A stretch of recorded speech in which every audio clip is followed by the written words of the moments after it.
Bismillahirrahmanirrahim. Assalamualaikum warahmatullahi wabarakatuh. Semangat pagi teman-teman semua. Gimana kabarnya? Mudah-mudahan tetap sehat gitu ya, berkah sukses selalu. Di video kali ini, di modul ini, sebelum kita bermulai iklan di Meta Ads, saya akan membuatkan sebuah video analogi sederhana. Ya, intinya untuk mempermudah teman-teman semua memahami apa itu Meta Ads dan bagaimana proses kita nanti beriklan di Meta Ads. Oke, teman-teman semua langsung saja di depan sudah ada gambar ya, gambar yang mungkin sudah tidak asing bagi teman-teman. Di sini ada mall. Kemudian di bawahnya itu ada, berbagai macam brand-brand besar yang sering kita lihat di mall, ya. Oke, anggap saja saya sebagai seorang pengelola mall, ya. Jadi ketika saya ingin membuka sebuah mall, tentu saya akan mengontak nih brand-brand besar seperti Matahari, Sport Station, dan yang lain-lain untuk bisa membuka tenan atau membuka space di mall yang saya akan kelola. Tentunya mereka akan bergabung ketika ada sesuatu yang menjanjikan. Nah, yang saya janjikan kepada para brand besar ini, yuk buka space di mall saya akan janjikan yang namanya traffic atau kunjungan, ya. Karena, mall-nya mungkin di pusat kota atau mungkin strategis sehingga nanti, untuk kunjungannya akan banyak. Nah, sehingga para brand-brand ini tertarik untuk bisa buka space di mall tersebut. Karena yang pengelola mall janjikan adalah traffic kunjungan atau calon customer yang akan beli nanti, kunjungan ke mall banyak seperti itu. Nah, oke, brand berani bayar sewa di tempat mall tersebut, tujuannya untuk beli traffic atau pengunjung, bukan untuk beli penjualan, ya. Jadi, yang mall janjikan adalah traffic, kunjungan. Adapun nanti untuk penjualan menjadi tanggung jawab brand masing-masing, ya, menjadi tanggung jawab tenan masing-masing, ya. Tentunya, mall nggak ngejanjiin nanti, "Kamu buka brand di apa, mall saya, nanti saya akan jamin penjualan kamu menjadi 1000%." Enggak. Tapi yang mall janjikan, ketika kamu buka, tenan di mall saya akan janjikan traffic yang banyak. Nah itu ya. Nah jadi untuk penjualan, itu menjadi tanggung jawab masing-masing tenan, seperti itu ya. Oke. Kemudian, ketika tenan sudah memasang apa, memasang brand-nya, di mall tersebut, tentu penjualan menjadi tanggung jawab brand, bukan pengelola mall. Oleh karena itu biasanya untuk menarik customer, pelanggan datang ke toko atau ke brand-nya masing-masing, tentu ini brand bertanggung jawab ya, mengadakan seperti promo-promo gitu ya. Nah, contoh saya ambil contoh Matahari. Nah, biasanya Matahari tuh ngadain promo-promo gitu ya. Nah, dengan buy one get one, terus ada gratis ongkir ya. Kemudian apa, kayak misalkan, diskon 70%, kemudian 50% dan yang lain-lain. Mereka buat promo ini semua tujuannya tidak lain untuk penjualan ya, untuk menarik customer, yang sudah datang ke mall tersebut bisa masuk ke tenannya, bisa masuk ke tokonya gitu ya, dengan promo-promo ini. Oke, jadi sekali lagi bahwa penjualan itu tanggung jawab brand, bukan pengelola mall. Tanggung jawab pengelola mall adalah mendatangkan customer, kayak gitu ya, mendatangkan, calon pembeli ke mall tersebut. Oke. Nah, sampai sini teman-teman paham ya bahwa, eee, apa, dalam pengelolaan ini, seperti beriklan ini, tentu yang jadi nanti menarik calon customer adalah promo-promo atau konten-konten yang mereka buat, sehingga yang datang ke mall itu bisa berkunjung ke, tenannya, ke tokonya, seperti itu ya.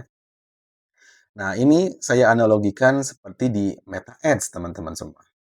Oke, jadi anggap bahwa Meta Ads ini seperti pengelola mall, ya. Meta Ads punya data, Meta Ads punya, database ya, pengunjung dari mulai Facebook, Instagram, WhatsApp, ya. Tentu Meta Ads punya semua datanya.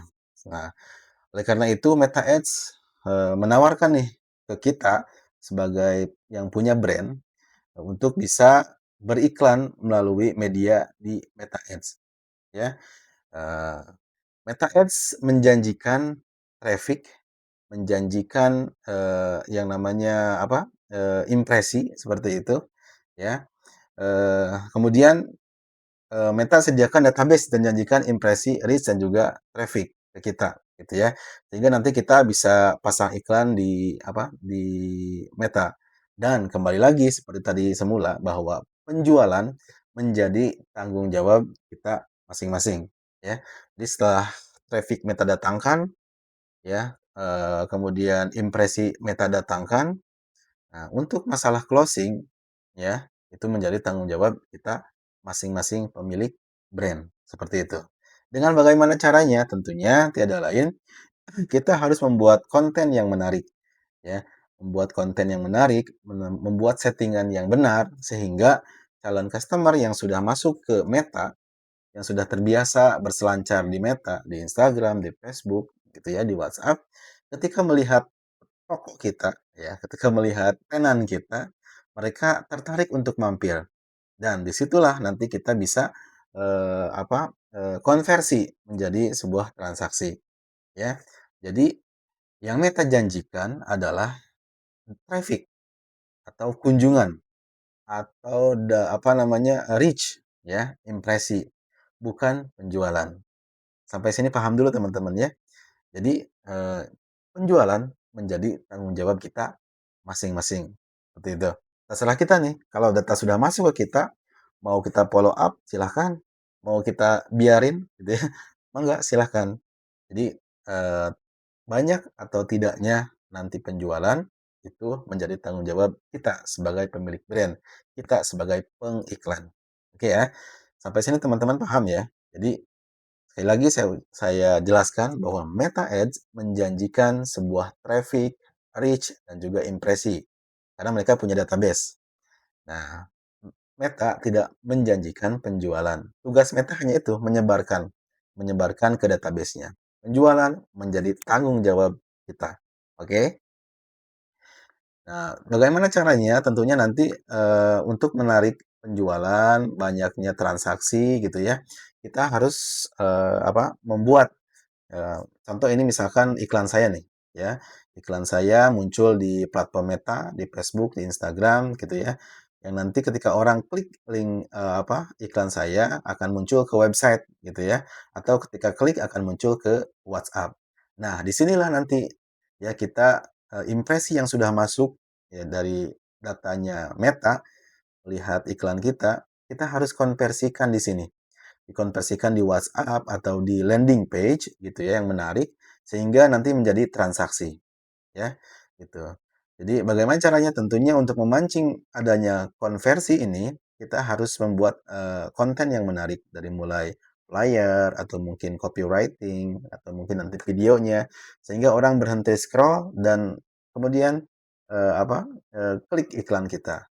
Jadi nanti tentunya yang Meta janjikan adalah impresi yang memang tertarget ya, dari mulai lokasinya, kemudian usianya, ya, kemudian mungkin nanti, seperti behavior atau kebiasaan, orang-orang yang sering scroll di Meta itu disesuaikan dengan iklan kita oleh Meta, ya. Setelah mereka klik iklan, masuk ke WhatsApp atau masuk ke landing page, nah ini tugas kita di sini, untuk bisa konversi menjadi transaksi. Ya, seperti itu teman-teman. Jadi analoginya seperti itu. Jadi teman-teman, pastikan bahwa sebelum kita beriklan di Meta Ads, bukan berarti kita beriklan di Meta Ads dijamin penjualan meningkat.